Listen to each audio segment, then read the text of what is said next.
결혼 5년 차, 지은은 어느새 시어머니와 한집살이를 하는 것이 당연해진 듯 했습니다. 아침이면 부엌에서 밥을 하고 반찬을 데우며 남편 준혁과 시어머니의 아침상을 차렸습니다. 아이는 없었지만 지은의 하루는 늘 바쁘게 흘러갔습니다. 그날도 여느 때처럼 칼을 잡고 채소를 다듬고 있을 때였습니다. 시어머니가 느릿하게 부엌으로 들어왔습니다. 그녀의 시선은 싱크대 옆에 쌓인 신문지 더미에 곧장 꽂혔습니다. 지은아, 이게 뭐니? 네? 신문지요. 내가 몇 번을 말했니?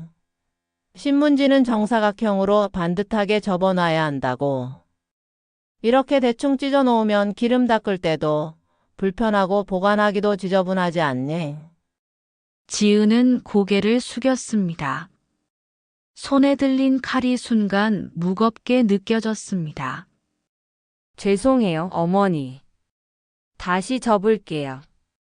서둘러 신문지를 접기 시작하자 이번에는 양념병이 눈에 들어왔습니다.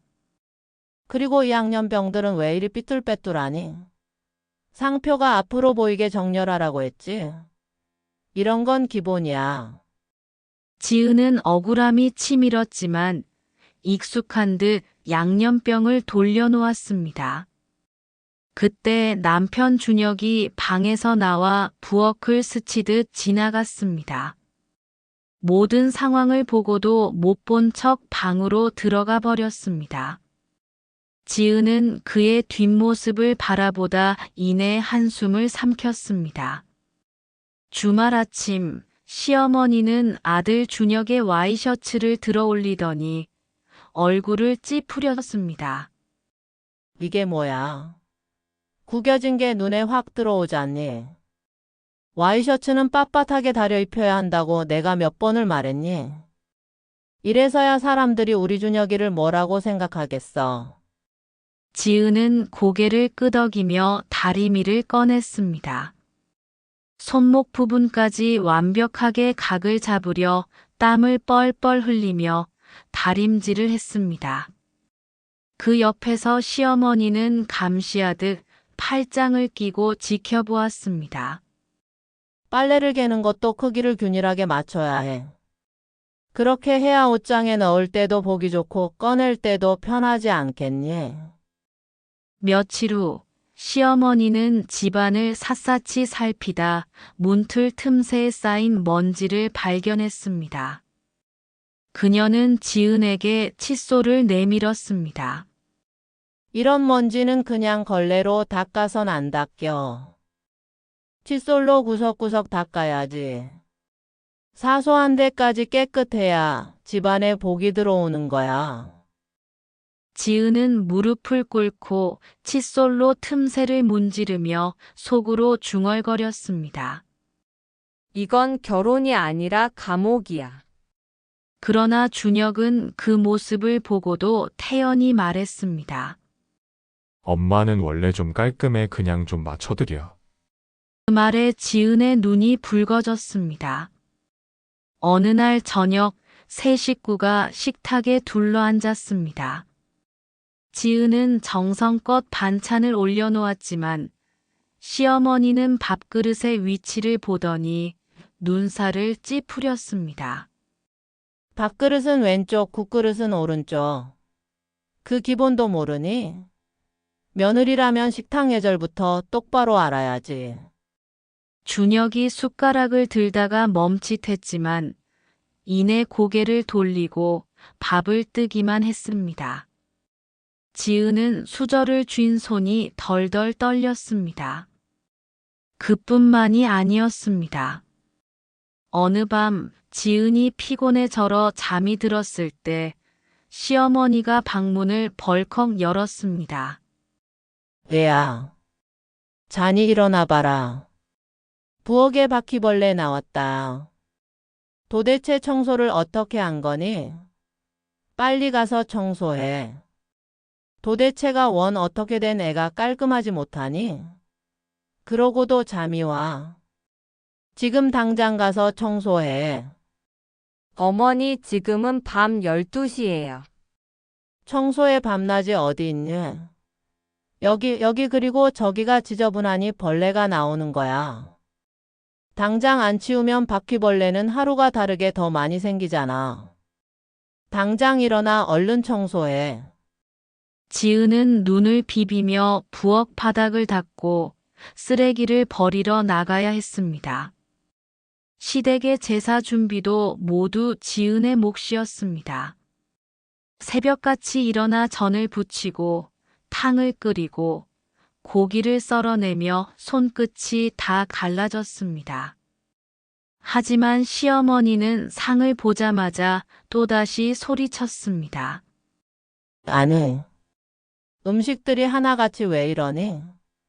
그리고 왜 이렇게 아무렇게나 놓는 거니? 제사상은 정해진 법도가 있는데 며느리가 이런 것도 몰라. 창피해서 조상님 앞에 고개를 못 들겠다. 지은이는 두 눈을 질끈 감았습니다. 그러다 결국 손님들 앞에서도 모욕을 당했습니다. 며칠 동안 준비한 음식이었지만 단지 예쁘게 안 만들었다는 이유로 시어머니는 대놓고 꾸짖었습니다. 분위기는 싸늘하게 식고 지은이는 얼굴이 화끈거려 부엌으로 달려가 울음을 삼켰습니다. 마찬가지였습니다. 친척들이 모여 웃음소리를 내던 자리에서 시어머니는 지은의 음식을 들춰보며 망신을 주었습니다. 파가 저렇게 삐죽 나온 전을 손님상에 내놓다니 며느리가 이래서야 우리 집 체면이 뭐가 되겠어. 방 안은 조용해졌고 친척들은 웃음을 감췄습니다. 지은의 얼굴은 불에 던져진 듯 뜨거워졌습니다. 그날 밤 지은은 혼자 방에 앉아 눈물을 훔쳤습니다. 내가 이렇게까지 망신을 당하며 살아야 하나? 도대체 이 집에서 나는 누구일까? 결국 그녀는 병원에 실려갔습니다. 스트레스성 위염과 우울 증세라는 진단이 내려졌습니다. 병실에서 지은은 남편의 손을 붙잡고 애원하듯 말했습니다. 여보, 나 이제 못하겠어.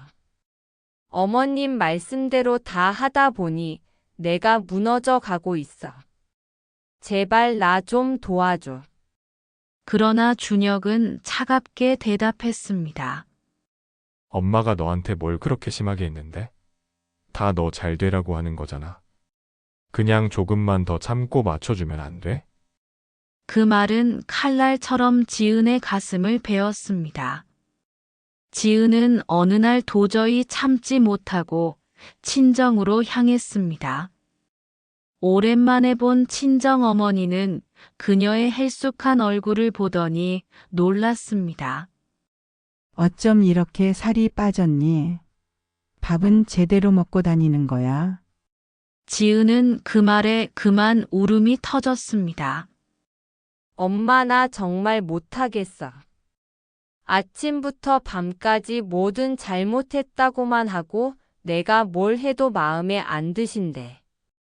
매일 잔소리만 듣고 숨이 막혀. 어머니는 한숨을 내쉬었습니다. 지은아, 며느리는 원래 시집 가면 다 그렇게 사는 거야. 조금만 참고 견뎌. 엄마 세대는 다 그랬다. 그 말에 지은은 더 깊은 좌절에 빠졌습니다. 기대했던 위로 대신 돌아온 건 참아라는 충고였습니다. 그때 옆에서 듣고 있던 동생이 목소리를 높였습니다. 엄마, 그런 말씀 하지 마세요. 누나가 무슨 죄를 지었어요? 누나가 사람이지 노예예요? 잘못은 시댁 쪽이지 누나가 아니잖아요. 잠시 말이 막혔습니다. 지은은 동생의 말에 눈물이 또 흘러내렸습니다. 그래도 누군가 자기 편에 서주는 게 이렇게 큰 위로일 줄은 몰랐습니다. 며칠 뒤 친구가 오랜만에 연락이 왔습니다. 만나기로 약속하고 나가려 하니 시어머님이 나가려는 그녀를 보며 말씀하셨습니다. 너는 남편은 나가서 힘들게 일하는데 놀러나 다니고 잘하는 짓이다. 에이 쯔쯔쯔. 순간 턱하고 숨이 막혔습니다. 가슴을 부여잡고 서둘러 집을 나와 큰 숨을 몰아쉬었습니다. 잠시 숨을 고른 후 친구와 만나기로 한 카페에 들어서니 친구가 한눈에 지은의 변한 얼굴을 보고 놀랐습니다. 너 얼굴이 왜 이러니 너무 초췌해 보여. 또 왜 이렇게 말랐어? 어머나 여기 다크서클은 또 뭐야? 그 이쁘던 우리 지은이는 어디 갔니? 지은은 쓴웃음을 지었습니다. 결혼하고 시집살이를 하다 보니 이렇게 됐네. 나도 언제부턴가 내 목소리를 잃어버렸어. 친구는 단호하게 말했습니다. 지은아, 내 잘못이 아니야. 그 집안이 널 갉아먹고 있는 거야. 네가 바뀌어야 하는 게 아니라 네가 나와야 하는 거라고. 버티는 게 다가 아니야. 그러다 너 나중엔 그게 당연히 여겨져서 네가 숨도 못 쉬고 큰일 날 거야. 그 말을 듣고 지은은 잠시 말이 막혔습니다. 방금 전 숨이 막히는 듯한 통증을 느꼈기 때문입니다. 그동안 단 한 번도 이혼이라는 단어를 진지하게 떠올려 본 적이 없었는데 친구의 말이 마음속 깊이 파문을 일으켰습니다. 저녁. 준혁 씨가 퇴근하고 돌아왔을 때 나는 마지막 희망을 갖고 얘기했습니다. 그러나 준혁은 만사 귀찮다는 듯 어머니 좀 맞춰드리고 어머니랑 잘 얘기해 보라는 말뿐이었습니다. 당신 끝까지 어머니 편이구나. 그렇다면 나 이 결혼 못하겠어. 며칠 후 지은은 짐을 싸 집을 나왔습니다. 시어머니는 뒤돌아보는 그녀에게 냉정하게 말했습니다. 에잇. 쯔쯔쯔. 이래서 집안에 사람이 잘 들어와야 하는 거야. 남편 내조 잘하고 깔끔하고 완벽하게 살림을 아무나 하는 게 아니야. 이혼 후 지은은 작은 원룸에서 새 삶을 시작했습니다. 병원에서 간병 일을 하며 하루하루를 채워갔습니다. 힘들었지만 더는 누군가의 눈치를 보지 않아도 되는 자유가 그녀를 지탱해 주었습니다. 그러던 어느 날 병원에서 낯익은 환자를 보게 되었습니다. 휠체어에 앉아있던 이는 다름 아닌 시어머니였습니다. 뇌졸중 후유증으로 마비가 왔고 언어도 어눌했습니다. 강요하던 기세는 사라지고 지저분한 병원복을 입은 채 그녀의 눈에는 절망만이 깃들어 있었습니다. 시어머니를 돌보던 간병인은 제대로 그녀를 돌보고 있지 않았습니다. 환자복이 지저분해도 갈아입히지 않고 대소변 후 더럽다고 제대로 닦여주지도 않아 시어머니한테선 악취까지 났습니다. 시어머니는 지은을 보자 깜짝 놀라며 당황해했습니다. 그리고 초췌해진 눈에 눈물이 고였습니다. 그녀는 힘들게 입술을 실룩거리며 어눌한 말투로 말했습니다.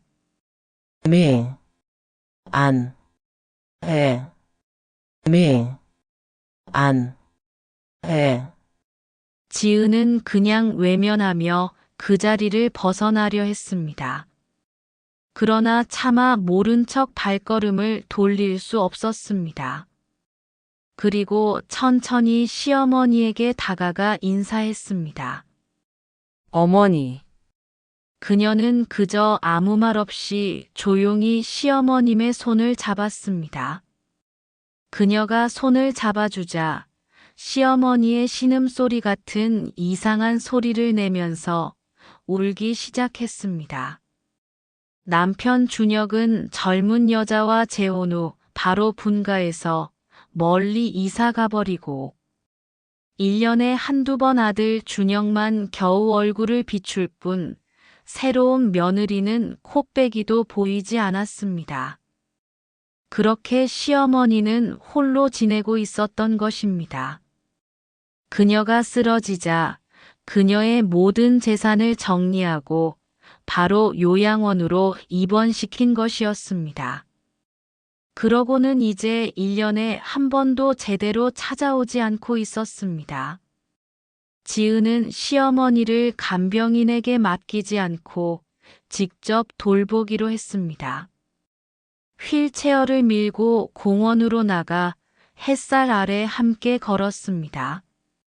시어머니는 어눌한 발음으로 계속 지은에게 미안하다는 말만 반복했습니다. 지은은 고개를 끄덕이며 말했습니다. 괜찮아요, 어머니. 이제 그만 말하셔도 돼요. 시어머니는 고개를 조용히 떨구었습니다. 어느 날 지은이 이불을 펴드리려 하는데 많이 구겨져 있었습니다. 그래서 그녀는 습관적으로 시어머니에게 물었습니다. 어머니, 이불이 구겨졌는데 괜찮으세요? 예전 같으면 당장 호통을 쳤을 그녀가 희미하게 웃으며 대답했습니다. 응, 괜찮아. 그 한마디는 긴 세월의 완벽주의를 내려놓는 고백이었습니다. 얼마 지나지 않아 시어머님은 돌아가셨습니다. 장례식장을 나오는 지은은 하늘을 바라보며 생각합니다. 살아간다는 것은 누군가의 기준대로 사는 게 아니라는 것을, 완벽하지 않아도 괜찮다는 것을, 서로의 모난 부분을 보듬으며 살아가는 것이 진짜 가족의 모습이라는 것을 너무 뒤늦게 알아버린 시어머님은 마지막 돌아가시는 순간까지도 다시 한번 미안하다라는 말을 남기고 가셨습니다.